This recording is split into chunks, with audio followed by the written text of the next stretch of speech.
Whoa, whoa, whoa, whoa, man. Give me What's your up? money. That's all I want. Like, what do you want? Just money. Yeah.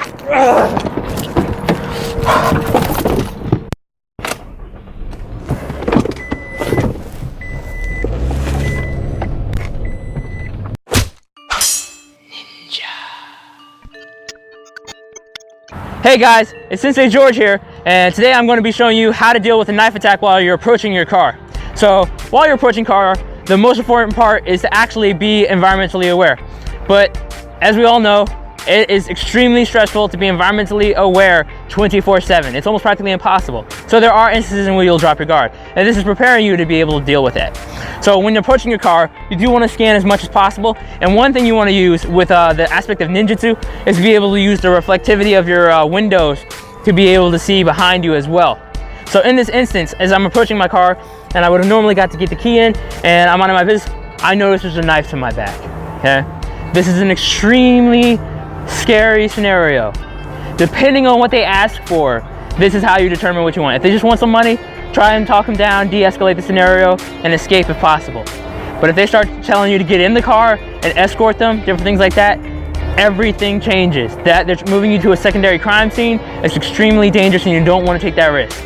So now we're going to get into the nitty-gritty and talk about the taijutsu and how to actually escape physically. So first, I raise my hands up. He's probably going to tell me to. This is actually out of instinct. If I am super calm and he tells me to raise my arms up, then I use that instance to do my escape. But I'm gonna act like a civilian, and in this instance, I'm a little scared. My hands jolted up because I realize someone's at my back, and they're making demands of me out of everything. So when I'm here, what I want to do is look at him over the shoulder and use my eyes to see which arm he has up at me.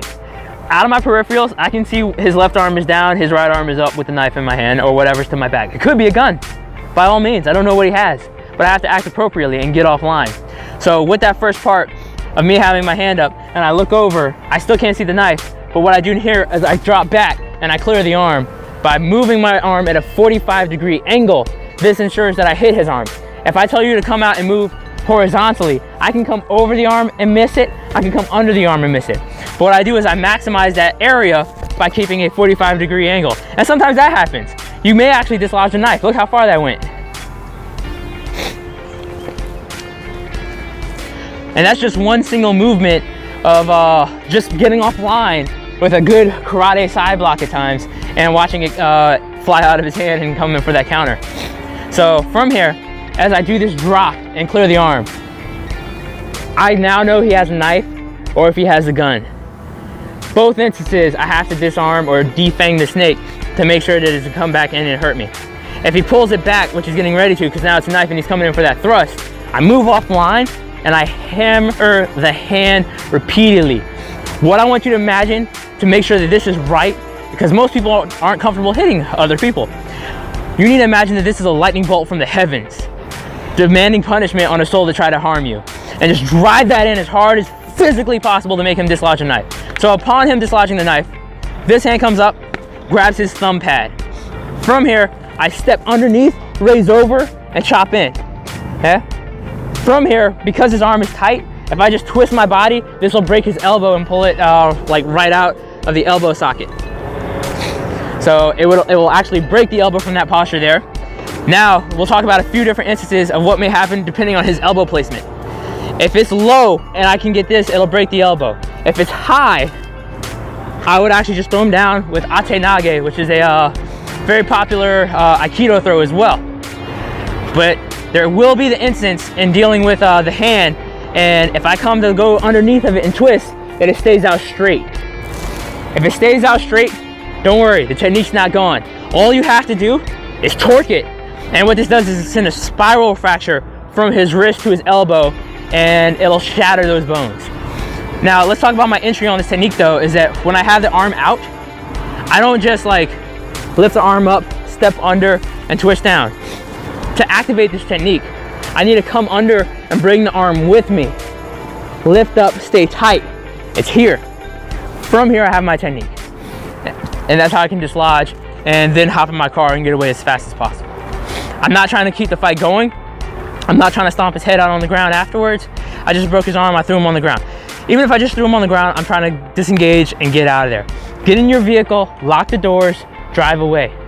There's no reason to escalate it, stick around. He may have friends, okay?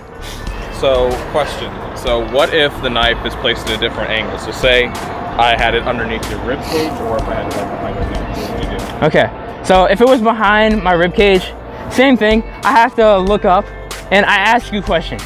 The reason that I ask you questions is because it gives you the chance to think about a cognitive response. And when you're thinking, that's my mode for escape. So when I throw my hands up, I'm looking at you and I'm saying, hey man, what do you want? I have like a family and everything. What do you need? You need some money? And in that process of you saying, well, or you're thinking and you're getting ready to deliver a response, I'm still gonna turn in the direction that I was telling you before, right? And I'm gonna step this leg back. So I'm here, step this leg back, I'm up. This hand comes down now because I'm gonna use gravity to aid me and swoop that by. From here, everything's the same. If I can move in and strike you, cool. If you're an experienced mugger and you have priority over your knife and you pull it back, I have to be prepared to come in for this again. But if I can, and in the case of it being a firearm, and I get here and I realize that that's a gun, I'm glued. I'm going to break your elbow, and if possible, take the gun and use that as well.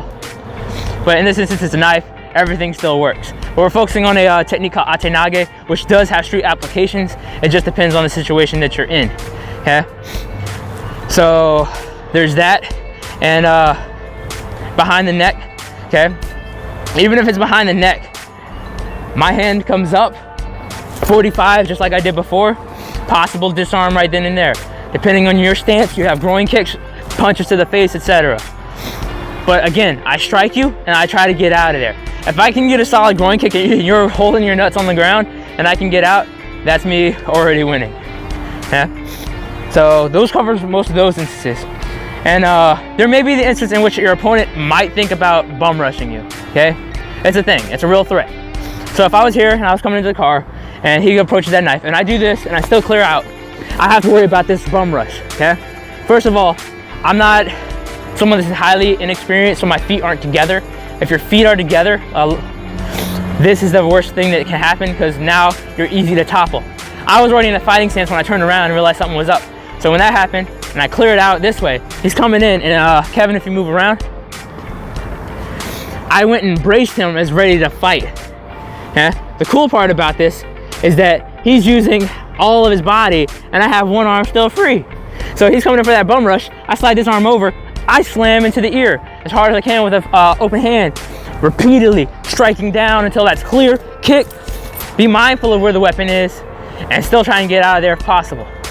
I'm not gonna waste my time picking up the weapon in which he may try to rush me again, but at the same time, if I can get distance, strike him and get away, I'm gonna utilize that. So thank you guys for tuning in to Ninja Street Defense with What Would Ninjas Do? This is Sensei George. Thank you for watching. Hey guys, remember to like, share, and subscribe, and thank you for watching. Turn on your notifications. We have episodes coming out every Saturday.